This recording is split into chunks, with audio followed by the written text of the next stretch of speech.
You're now listening to Your Crazy America.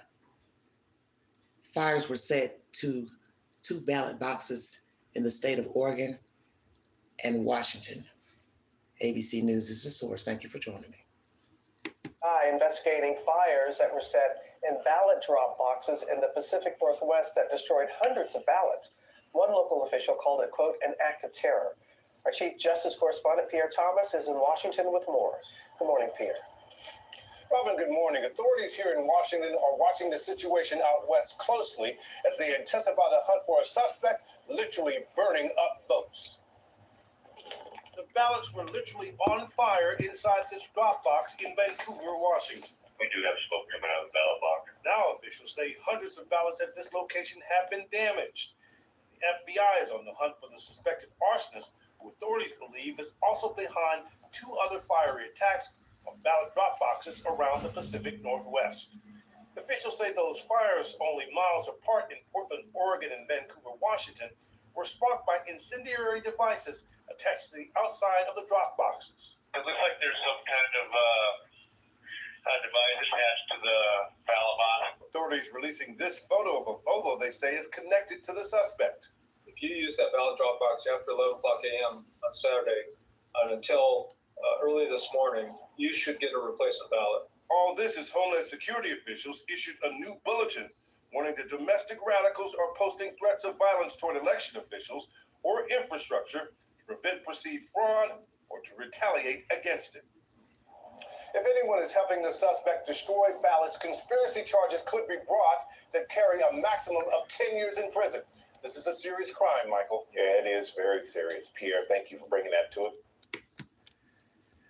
Why would you set ballot boxes on fire? It's probably a stupid question considering the behavior of many people lashing out for their own reasons. They have some posts by radical groups or persons contending there is, I guess, election fraud. Well, there are always going to be people who are doing things they don't have any business in local, state, and federal government. But as I've always said to people, you cannot blame everyone for one or two people's actions. Okay, one person might do something in a government office. That does not mean that everybody is complying and also on board with the fraud or deviant deed. It's just the way it is. So I put in the title, Oregon and Washington, and I said, starting out with this commentary, two boxes. So I believe there is more than two boxes. Let's get down to business, everybody.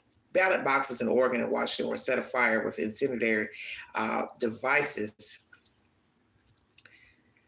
early Monday in what authorities believe are connected incidents, police said. The two arson incidents, okay, so it is two, which occurred near Oregon-Washington border, are also believed to be connected to a third ballot box incident that occurred earlier this month in Vancouver, Washington, police said. So I didn't get any information about the one that was would be, I guess, the original box being set afire earlier in the month. So now it stands at 3.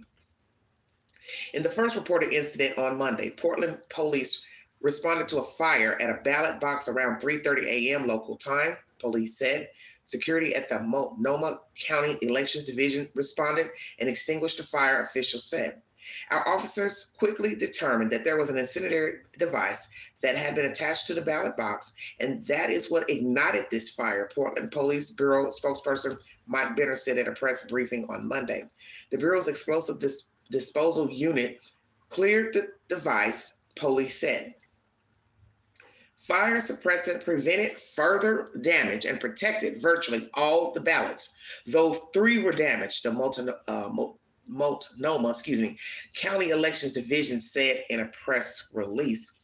Elections officials said they are contacting the 3 impacted voters so they can receive replacement ballots.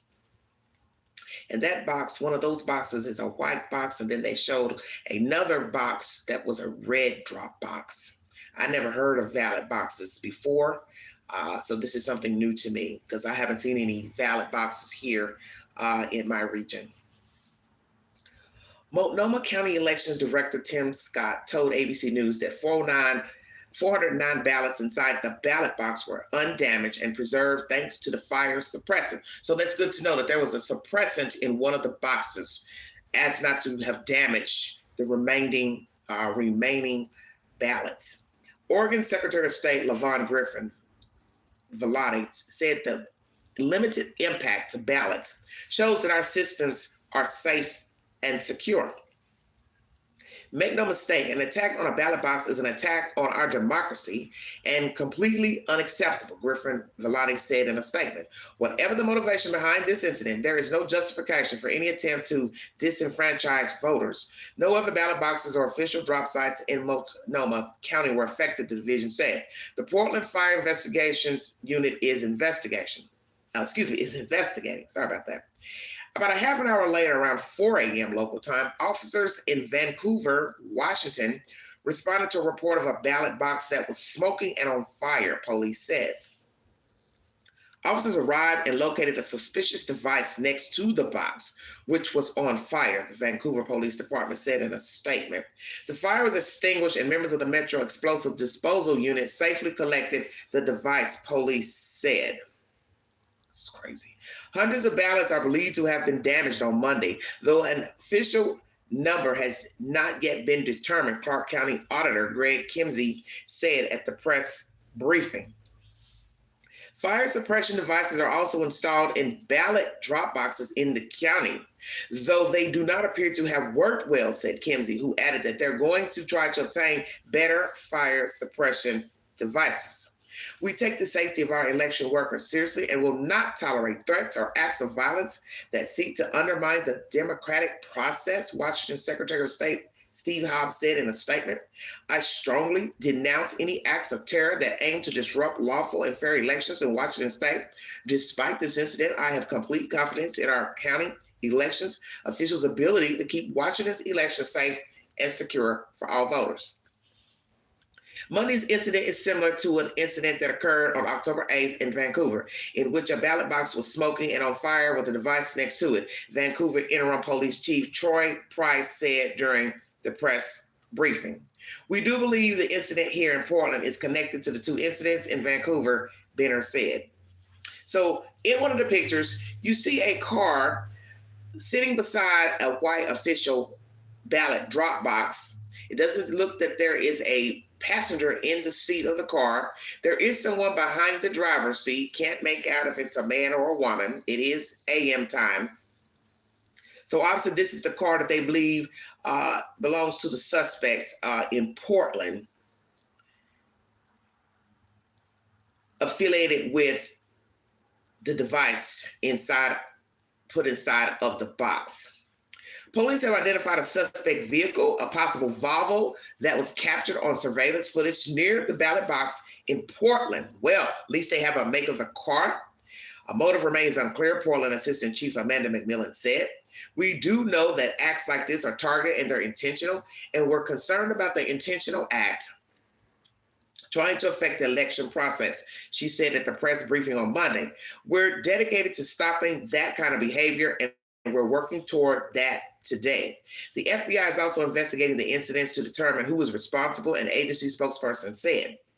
Portland Governor Tina Kotek commended the rapid response from law enforcement and election officials. Voter intimidation or any criminal act to undermine the upcoming election is un-American and will not be tolerated, she said in a statement on X.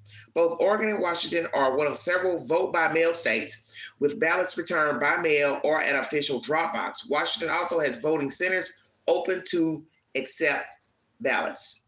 ABC News is the source. Whomever this person is, why do it? But as I said, asking why is like talking to yourself. Why ask, why does anyone do what they do? They have their own self-absorbed, selfish reasons for exacting revenge, no matter what the act is.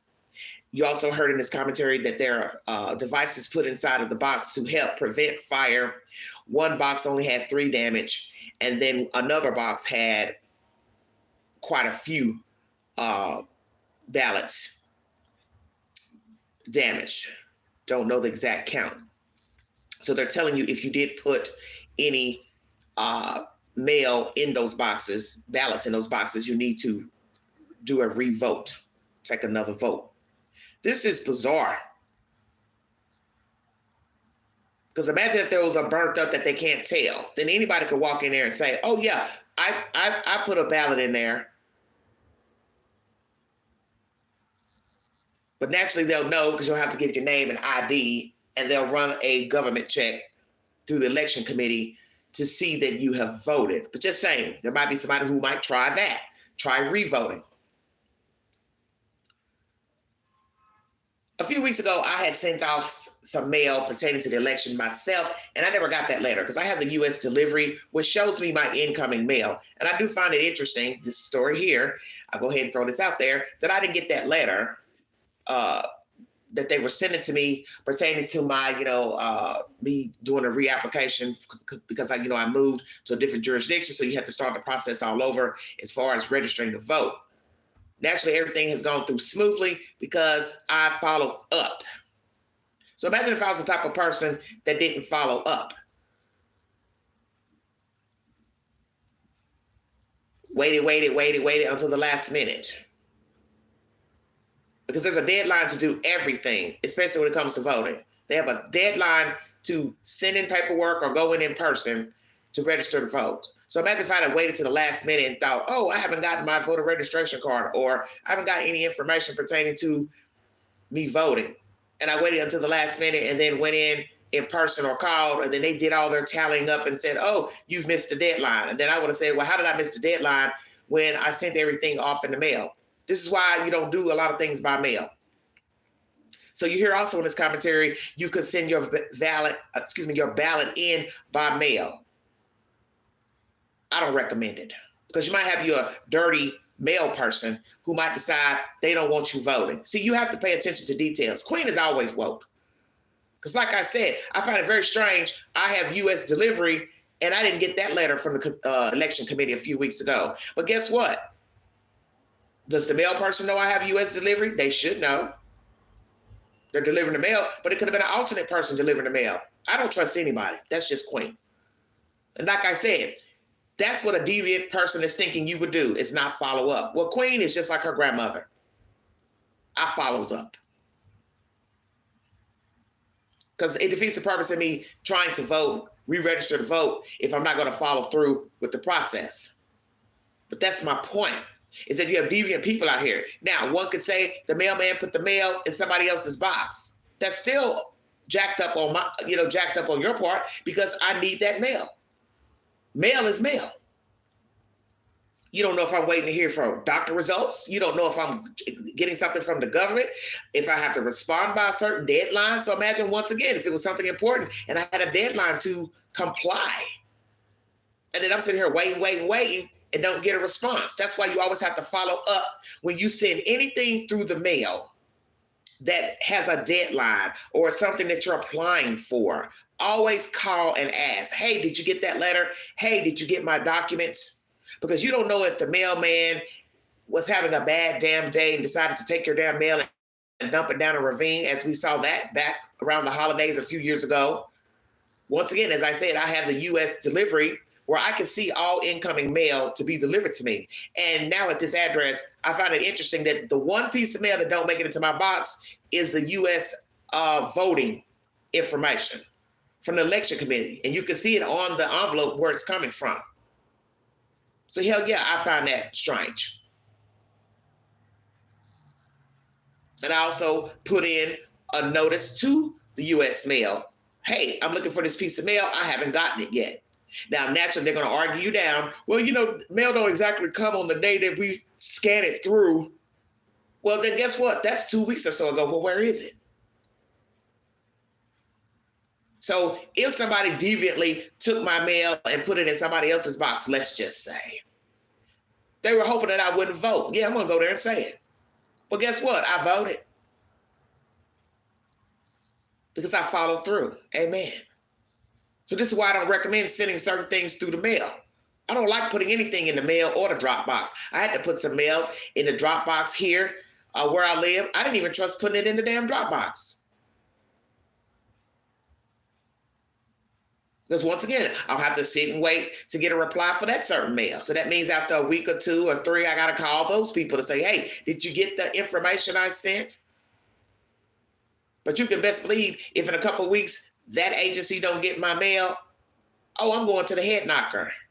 And I'm going to say, it sounds personal. Oh, I rock like that. Because I'm noticing a trend even with the mail carriers and mail service in 3 different counties, there are problems with mail. So yeah, we're just going to talk about the whole logistics. You can't put your faith in nothing at this moment. And we're trusting people to do right by us, to deliver our mail, process the mail, but you don't know people. Just like you don't know the person that put that device inside of the box and put a device beside the ballot box. I don't recommend putting those boxes out there. I've never heard of a ballot box, to my knowledge. So this is new information to me. I don't live in the Pacific Northwest, so naturally they do things different than what we do here in East Tennessee.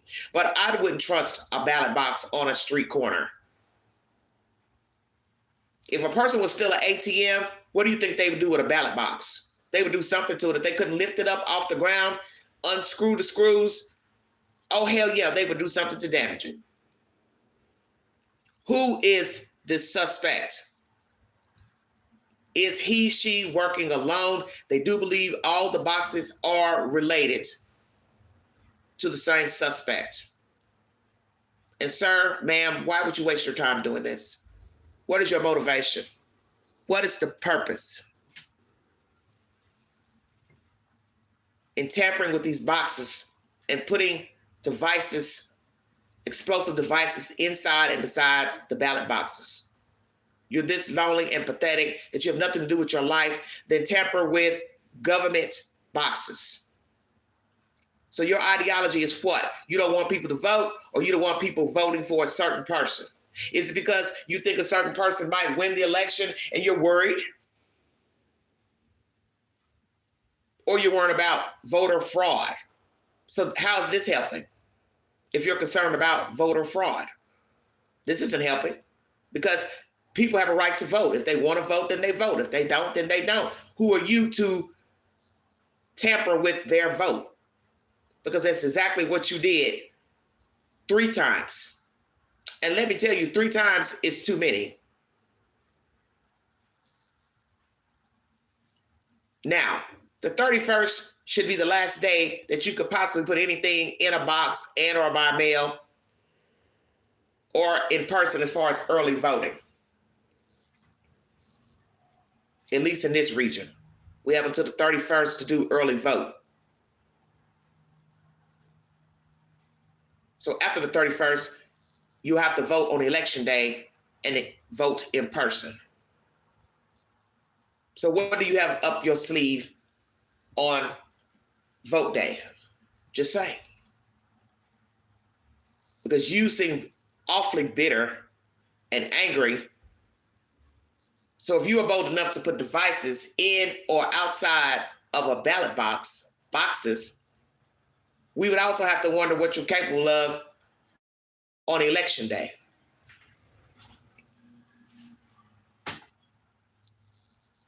Because I want it dark. That's why.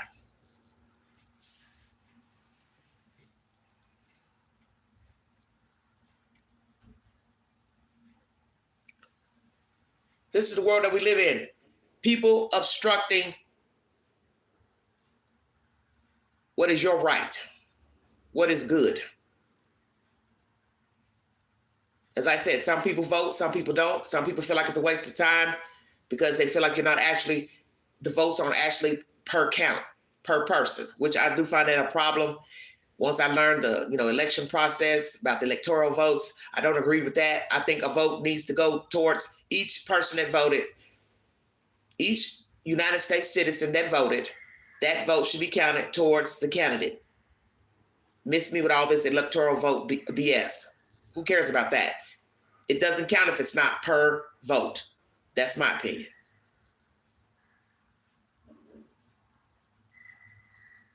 Make it even, make it right. If 500,000 people voted, in the state of Tennessee that each 500,000 votes need to go directly to the candidate that they chose. Not no electoral votes or however they do it. It's nonsense to me. But that's the point. That's our government. They make the rules. Will this person be apprehended?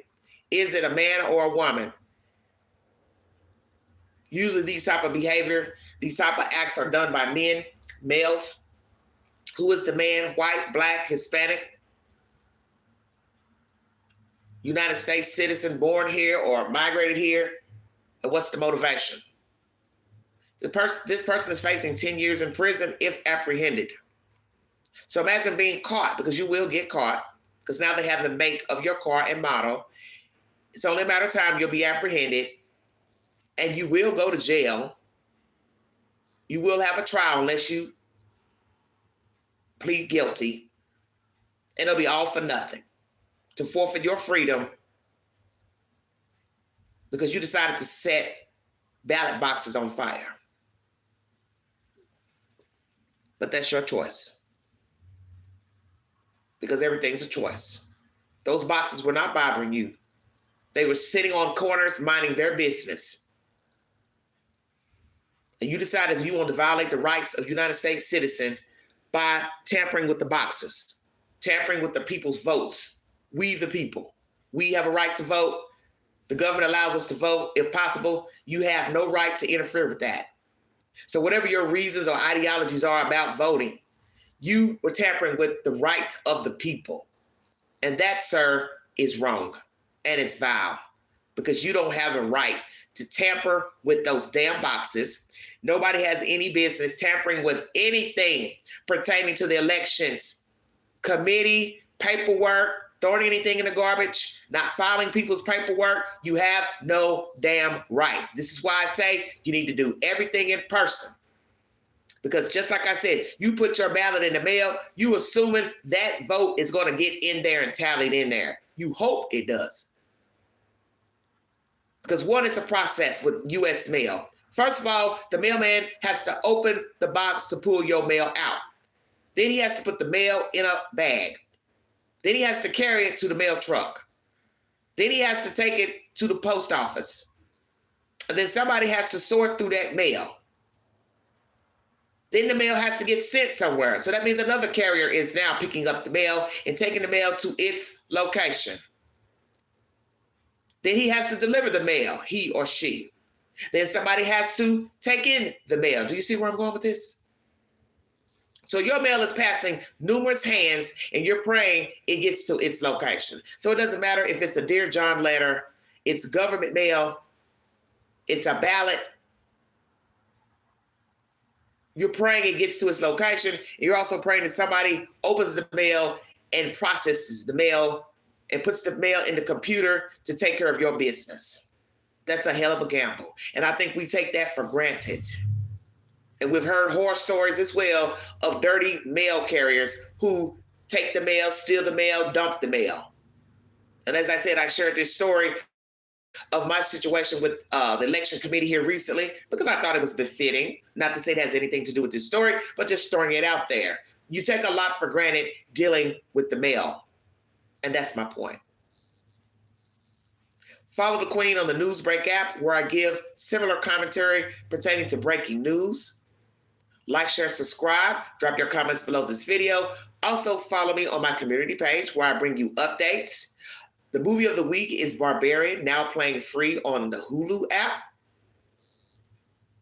And if you'd like to donate to this great network, $, Big Angie, 129 Cash App.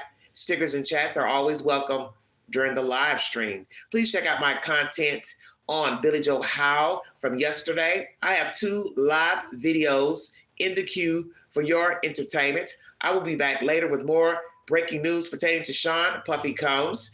The DMC where he is housed, a sweep was done yesterday by the United States government for some reason. Why, I don't know. Don't know if it has anything to do with him or it's just per standard. They wanted to do a sweep of that jail facility. I'll bring you an update pertaining to that. He also has another accuser who was allegedly 10 years old at the time of sexual abuse, a boy. Also, we're going to bring the Chris Brown shenanigans also into that commentary. Also, rapper Lil Durk has been arrested for murder for hire. I'll bring you all those said updates. You all have a wonderful day. If you see something, say something.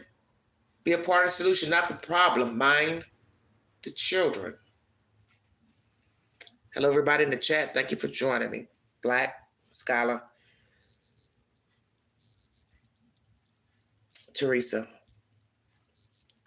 You all have a wonderful day. I'll be back later. You have been listening to the Vault XL. Thank you.